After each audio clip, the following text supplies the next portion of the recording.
This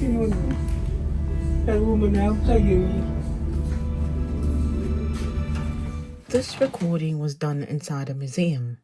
The man speaking calmly explains how he died, then how his wife died, and then who replaced him after his death. What makes this unsettling is that the speaker is already dead.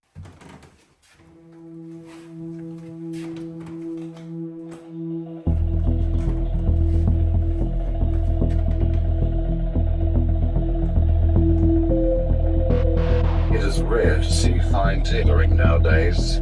I'm watching you walk, noticing the inferior cut of the cloth, the quick, fragile seams, and this synthetic material so many of you wear. It is disappointing for my eyes, tired and old as they are. I see you looking for me. I'm over here by the window, sitting at the table, sewing. The light is better here, and I have more room to work the cloth. My back aches from sitting in the same position for so long, and my fingers are raw from the points of countless needles. No one wears my clothes anymore. I know you don't see them, but I keep cutting, sewing, cutting, sewing. I am Andrew Wade, the tailor. This is what I do. I have been working here in this place since 1874. This is my tailor's shop, my home, and my grave. Although it has had many lives since. It was 1889 when I died. I was 53. I left behind my wife, Catherine Wade, and 6 beautiful children. There was a run of typhoid in the town, but another fever took me, right here in this room, whilst I fought to keep working through the delirium. My wife did a remarkable job of bringing up our children alone. She was a strong and determined woman. She visits me here sometimes, though this is not where she died. It was exactly 10 years after my death that my wife, Catherine, met a terrible end. Her death was dramatic, and a satisfying story to the gossipers of the town. In 1899, Catherine went over to our daughter's house to help her with her laundry. Her clothes caught fire as they brushed against a cobber, and poor Catherine went up in flames. She died the same day from horrible burns. Our children were left with our parents, but they were a resourceful lot and lived hard-working and cheering lives.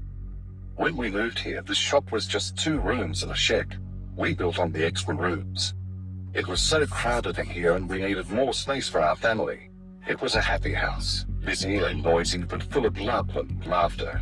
After my death, Catherine and the children remained living in the back quarters of this tailor's shop, and it became known as Mrs. Wade's shop. Catherine planned to lease out the tailor's room to suitable businesses, but for many months the shop remained empty. In 1890, the American Tailoring Company made plans to take over this shop, but they were too restless for the task and moved on. I was happy they didn't stay. Their work was not careful enough for my liking. However, the lady who came in next was even worse, far more terrifying than my humble ghost. Mrs. Frances Law, otherwise known as Minnie, arrived in 1892 and left an indelible stain upon both this town and this room. I shiver just to remember her ghastly figure pacing this room up and down day and night. A restless and wicked soul. I knew as soon as she walked in, she was no dressmaker. Her fingers were not calloused and her eyes didn't have the sewer's squint. She was a fraud and a swindler. I could smell disaster, and I tried to alert Catherine to the true nature of this woman, but she was too focused on providing for our children, and she didn't hear my prayers. Mrs. Knorr advertised herself as a dressmaker and milliner, promoting herself as making costumes on the most reasonable terms and on the shortest notice. Of course, she demanded payment in advance for orders and purchased all of the material on credit. And when she had enough advance orders and enough money, she disappeared, taking everything with her. She never paid Catherine for the room, and she never delivered a single garment.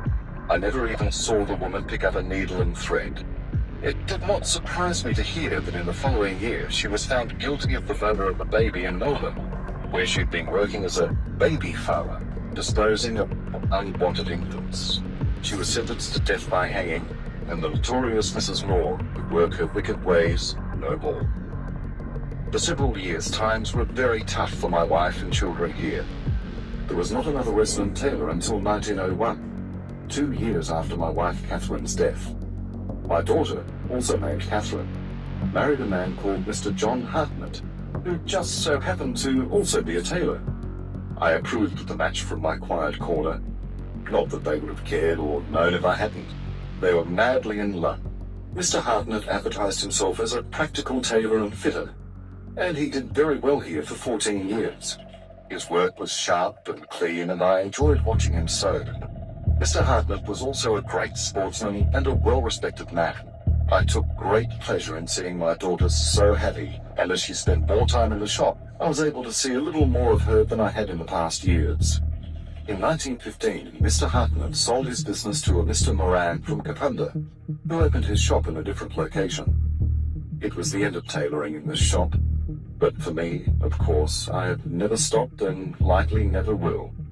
Tailors have come and gone since in this town, some looking for a permanent position, others just passing through with their wares. Not long after Mr. Hartnett sold up, he and Haslam left town. I believe they were headed for the city, and they have never returned. The rest of my children have all moved away too. It is just me here now. I've observed this room being used as a surgery, as a home to the Dower family, as a hardware store, and now as a museum. It has been a part of the National Trust Museum for nearly 50 years, and it is often very quiet and a little lonely. I have my memories, of course, and I have my sewing. I have a little view from the window, and I like to watch the world outside go by. I'm glad that you are here now to listen to my story and to share my memories. This room has been a wonderful home, a successful business, and a dwelling in which the kaleidoscope of life is swirled. I'm glad that we can celebrate and remember little rooms like this, but these places are where our history has been sewn, thread by thread by thread.